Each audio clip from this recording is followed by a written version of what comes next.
राज्य महिला आयोगाच्या अध्यक्षा रुपाली चाकणकर सध्या अडचणीत सापडलेल्या आहेत। खरात आणि चाकणकर यांचा पूजा करतानाचा आणखी एक व्हिडिओ समोर आलेला आहे। महादेवाच्या पिंडीला दुग्धाभिषेक घालतानाचा हा व्हिडिओ आहे। तर सिन्नरमधील मिरगावच्या मंदिरातील हा व्हिडिओ असल्याचं बोललं जात आहे। लैंगिक शोषण प्रकरणातील आरोपी अशोक खरात खुर्चीवर बसून दुग्धाभिषेक करतोय, तर रुपाली चाकणकरांसह भक्तगण खाली बसल्याचं दिसतंय।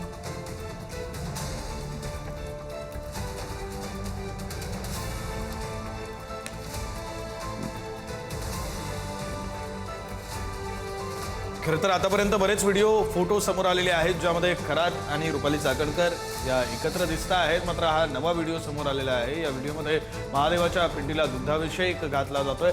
खरात हा खुर्चीवर बसलाय, तर इतर भक्तगण हे खाली जमिनीवर बसलेले आहेत आणि त्यामध्ये राज्य महिला आयोगाच्या अध्यक्षा रुपाली चाकणकर सुद्धा त्यापैकी एक आहे।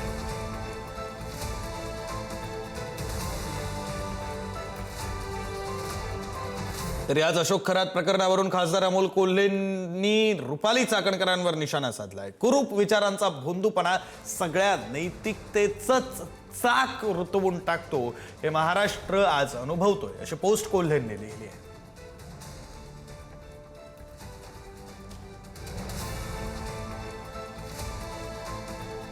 आयोगातील जिजाऊंच्या फोटोला ताडकन तडा गेला। महिला आयोगातल्या जिजाऊंच्या फोटोला ताडकन तडा गेला जेव्हा तिथल्या खुर्चीला रांझाचा पाटील हा पितृतुल्य झाला। त्या खुर्चीतून बेगडी नैतिकता ओसंडून वाहिली। त्या खुर्चीतून बेगडी नैतिकता ओसंडून वाहिली।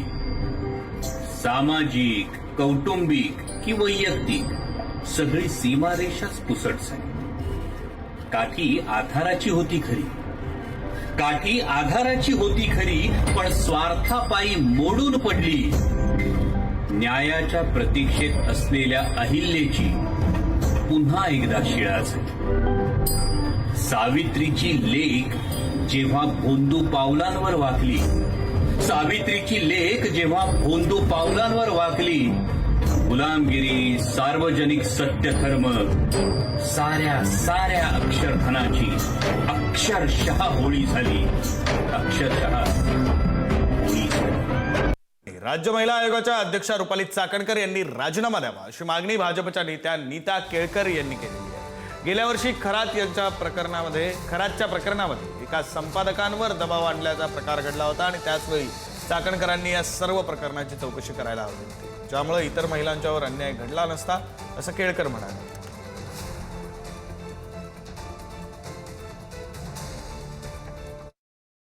अहिल्यानगरच्या एका वृत्तपत्र संपादकाला माफी मागायला लावली, त्यावेळेला तरी त्यांनी या बाबतीत गांभीर्याने याची चौकशी करायला पाहिजे होती। उलट त्याचा माफीनामा घेऊन आता त्याचं त्या उदात्तीकरण जे त्यांनी केलेलं आहे, या सगळ्या गोष्टीची नैतिक जबाबदारी स्वीकारून रुपाली चाकणकर यांनी महिला आयोगाच्या अध्यक्षपदी राहण्याचा त्यांना काडी मात्र अधिकार नाहीये। माननीय मुख्यमंत्र्यांना माझी विनंती राहील की मैत्रीण संघटनेचे अध्यक्षा म्हणून मी त्यांच्या राजीनाम्याची मागणी आपल्याकडे करत आहे। तातडीनं त्यांनी राजीनामा द्यावा अशी आमची मागणी।